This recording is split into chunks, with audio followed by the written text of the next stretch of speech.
This guy is doing some things that are extremely detrimental to society, to himself, to his family. And yet, he walks that tightrope where I think the audiences will at least understand why he's doing it. Breaking Bad is a show about what happens to somebody when they're pushed to the edge. He goes from a kind of a mild-mannered guy who hasn't really taken a lot of chances and risks to a powerful, risk-taking guy who breaks to the bad side. It's a Wolfman story. It's a Jekyll and Hyde story. It's a story about a guy who is a caterpillar and we're turning him into a butterfly, a meth-cooking butterfly.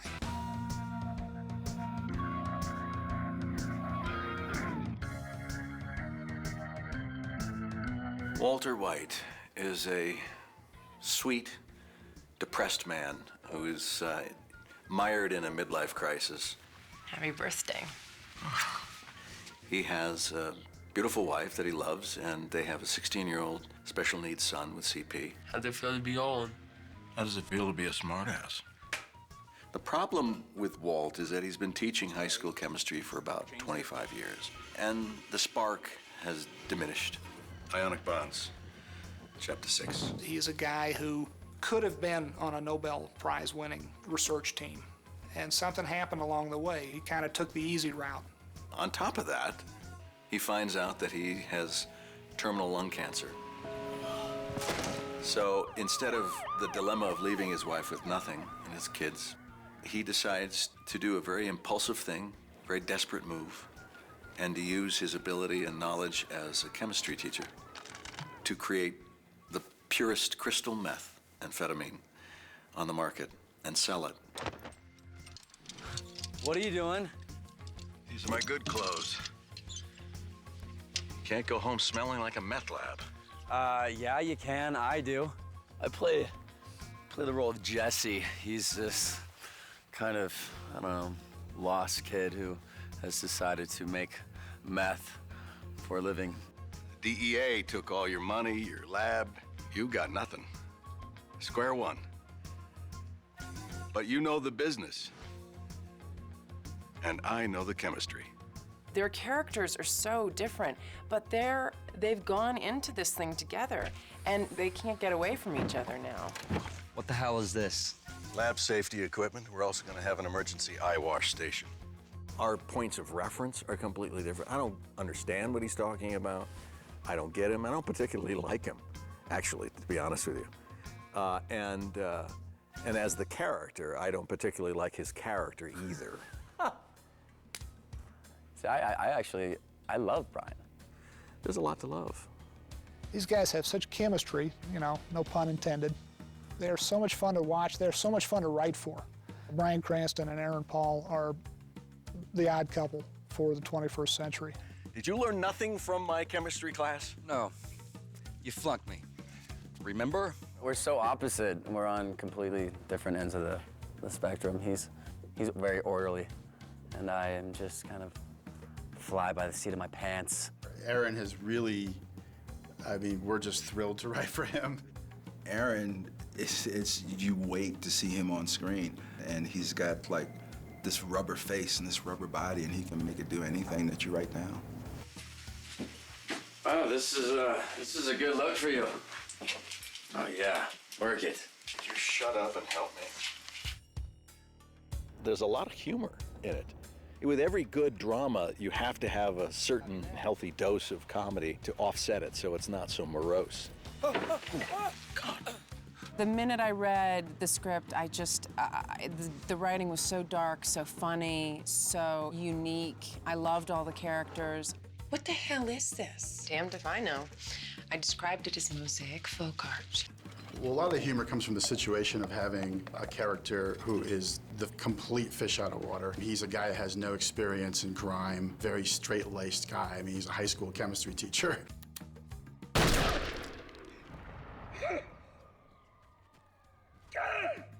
Brian is a delight, man. He's a really funny guy, and he really makes it enjoyable to come to the set every day, other than the fact he likes to run around with his pants off. Bryan Cranston enjoys taking his pants off more than pretty much anyone I've ever met. He likes being pantsless. So there, Bryan, now the world knows. He was in his underwear for pretty much like a week straight, and like the first couple days, for lunch, he'd go back and kind of change into his clothes, but then eventually he's just like, screw it. I just don't want to look foolish. Is that possible? Well, no, can you prevent me from looking foolish? No. This is the second series in a row that I've been in tighty-whitey underwear. Well, and I'm beginning to think that that's what America wants to see. God bless him. I sure as hell wouldn't do it. Hey, Mark. You're an artist. It's a damn shame. Wait. Listen to me. I'll teach you my recipe. Huh? What do you say? You want to cook like me? Cut. Very nice. I think that Vince Gilligan is probably one of the most brilliant writers I've ever worked with, and speaks with a very unique voice. I love that when you meet Vince, you would not think that this was his show. He's this high-pitched from Virginia, and he's just a sweet guy, and he talks like your little goober pie. But he's got some twisted secrets going on deep inside of his psyche. That's what's so strange. Like, Vince is this kind of kind-hearted person, but he writes some up. We look how we look and we think how we think. The weird thing is, when I come up with these stories, I don't really think of myself as, I don't really think of the stories as being that out there. He's such a gentleman, he's so nice. And then sometimes you just get to a scene and go, oh my God, I can't believe that just happened. Wipe down this!